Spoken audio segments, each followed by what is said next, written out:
کہ شیخ ابو النصر نے بالاسناد حضرت عائشہ رضی اللہ تعالی عنہا سے روایت کی ہے کہ انہوں نے فرمایا حضور صلی اللہ علیہ وسلم کے نزدیک سب سے زیادہ محبوب مہینہ شعبان کا تھا، چونکہ وہ رمضان سے متصل ہے۔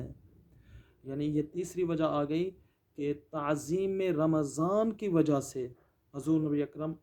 شعبان کے روزے رکھا کرتے تھے۔ تو حضرات گرامی، بات یہ ہے کہ روزے رکھنا شعبان المعظم کے، یہ تو انتہائی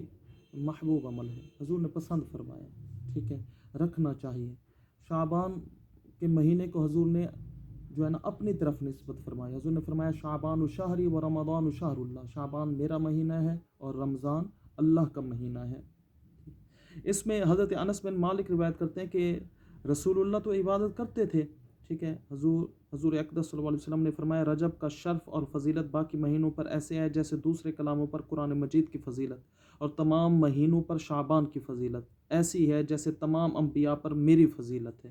اور دوسرے مہینوں پر رمضان کی فضیلت ایسی ہے جیسے تمام کائنات پر اللہ کی فضیلت۔ حضرت انس بن مالک سے روایت ہے، ایک دوسری روایت کہ رسول اللہ صلی اللہ علیہ وسلم کے اصحاب جب شعبان کا چاند دیکھ لیتے تو کلام مجید کی تلاوت میں منہمک اور محو ہو جاتے۔ ایک روزے رکھنا، دوسرا قرآن پاک کی تلاوت کرنا۔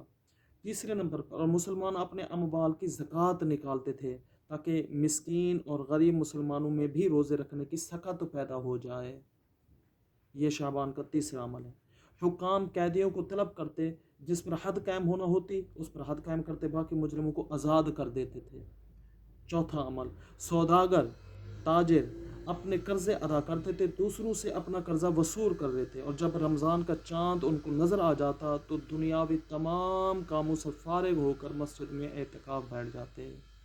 جو یہ ہمت کر سکتے تھے، جو بیٹھ سکتے تھے، وہ اعتکاف میں بیٹھتے تھے۔ تو شیخ عبد القادر جیلانی نے شعبان کی فضیلت بیان کرتے ہوئے ایک اور نقطہ بھی بیان فرمایا۔ وہ فرماتے ہیں کہ شعبان میں 5 حروف ہیں، شین سے شرف، عین سے علوف بلندی، بے سے بر احسان و بھلائی، الف سے الفت اور یعنی محبت، اور نون سے نور۔ اس مہینے میں یہ 5 حروف بارگاہ الہی سے بندے کے لیے مخصوص ہوتے ہیں۔ اس ماہ میں نیکیوں کے دروازے کھول دیے جاتے ہیں، برکتوں کا نزول ہوتا ہے، خطاؤں کو معاف کیا جاتا ہے، اور آپ فرماتے ہیں اس مہینے میں رسول اللہ پر درود کی کثرت کرنی چاہیے۔ یا انہوں نے ایک روایت اور بھی نقل کی ہے، وہ فرماتے ہیں کہ حضرت عبداللہ نے فرمایا، رسول اللہ نے فرمایا کہ یعنی حضرت عبداللہ نے فرمایا کہ رسول اللہ کا یہ ارشاد ہے، رسول اللہ نے یہ فرمایا جو ماہ شعبان کے آخری دوشنبہ یعنی سوموار روزہ رکھے گا، یا آخری ماہ شعبان کے آخری سوموار روزہ رکھے گا تو اس کی مغفرت کر دی جائے گی۔ باقی وہ روایت جو لوگ پیش کرتے ہیں کہ حضور نے 15 شعبان کے بعد روزہ رکھنے سے منع فرمایا، یا شعبان کے آخری دنوں میں روزہ رکھنے سے منع فرمایا، اس میں حکمت یہ ہے کہ یہ نہ ہو کہ کیونکہ شعبان کے روزے تو نفلی ہیں، نفلی روزے رکھنے کی وجہ سے جس میں ضعف پیدا ہو، کمزوری پیدا ہو جائے، جو آگے رمضان کے فرض روزے آنے والے ہیں تو فرض روزے رکھنے میں بندہ جو ہے نا دقت محسوس کرے۔ اگر ایسا فزیکلی معاملہ ہے تو بندے کو چاہیے پھر جو ہے نا شعبان کے آخری ایام جو ہے نا روزے نہ رکھے، تاکہ جس میں وہ انرجی آ جائے اور وہ رمضان کے جو فرض روزے ہیں وہ آسانی سے رکھ پائیں۔ یہاں یہ مسئلہ بھی بیان کر دوں کہ اگر کوئی شخص ایسا ہے کہ جس کا معمول تھا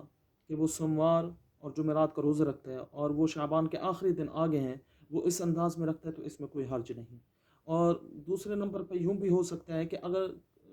کوئی شخص اس نیت سے شعبان کے آخری روزے رکھتا ہے کہ میری روٹین بن جائے، کیونکہ بعض اوقات ایسے ہوتا ہے کہ رمضان کے ابتدائی روزے رکھے جائیں، شروع کے 3 4 5 روزے، تو بندہ ذرا تنگی محسوس کرتا ہے کیونکہ عادت نہیں ہوتی، بعد میں وہ اس روٹین کے روزے رکھ رہا ہوتا ہے کہ کوئی اس میں طبیعت میں گرانی محسوس نہیں ہوتی۔ اگر بندہ اس نیت سے شعبان کے آخر میں روزے رکھتا ہے تو بالکل جائز ہے، ٹھیک ہے۔ اور اگر کوئی بندہ جسمانی طور پر کمزور ہے کہ وہ شعبان کے آخری روزے رکھتا ہے تو اس کو ضعف پیدا ہو جائے گا، تو فرض روزے رکھنے میں کباہت ہوگی، جیسے کوئی کسی کو کڈنی کا مسئلہ ہے، پانی کی کمی ہوتی ہے تو روزہ رکھنا اس کے لیے مشکل ہو جاتا ہے، تو اس حالت میں بہتر ہے کہ وہ شعبان کے روزے نہ رکھے، تاکہ کیونکہ شعبان کے روزے نفل ہیں۔ فتاوی عالمگیری میں جو نفل روزوں کا ذکر ہے اس میں شعبان کے روزوں کا بھی ذکر ہے، ٹھیک ہے۔ تو شعبان کے روزے نفل ہیں، حضور نے ترغیب دی ہے کہ شعبان کا روزہ رکھو، بالخصوص جو ہے نا شب بارات نصف شعبان جو ہے اس کی رات کا قیام اور جو ہے نا دن میں روزہ رکھنا، اس کی حضور نبی اکرم نے ترغیب دی ہے۔ تو اس کو میں بیان کر دوں، جسٹس کرم شاہ صاحب الازری رحمۃ اللہ تعالی علیہ نے اس روایت کو نقل کیا اپنی تفسیر ضیاء القرآن میں۔ آپ نے یہ ابن ماجہ اور بہقی اور روح المعانی کے حوالے سے اس روایت کو نقل کیا ہے کہ رسول کریم صلی اللہ علیہ وسلم نے ارشاد فرمایا کہ جب شعبان کی 15ویں رات ہو تو رات کو جاگا کرو اور اس کے دن میں روزہ رکھا کرو، ٹھیک ہے۔ اور اسی طرح اس چیز کو جو ہے نا شیخ الحدیث علامہ غلام رسول سعیدی رحمۃ اللہ تعالی علیہ نے جو ہے نا اپنی تفسیر تبیان القرآن میں بھی ذکر کیا ہے اسی روایت کو، اور یہ روایت انہوں نے جو ہے نا حضرت علی بن ابی طالب رضی اللہ تعالی عنہ سے نقل کی ہے کہ رسول اللہ نے فرمایا جب نصف شعبان کی رات ہو تو اس رات میں قیام کرو اور اس کے دن میں روزہ رکھو۔ یہ سنن ابن ماجہ میں حدیث نمبر 1388 ہے، شعب الایمان میں حدیث نمبر 3836 ہے۔ تو حضرات گرامی، ماہ شعبان کا روزہ رکھنا یہ جو ہے نا انتہائی سعادت والا کام ہے۔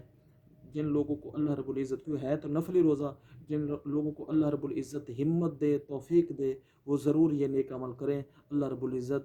مجھے اور آپ کو ماہ شعبان کی برکتیں عطا فرمائے۔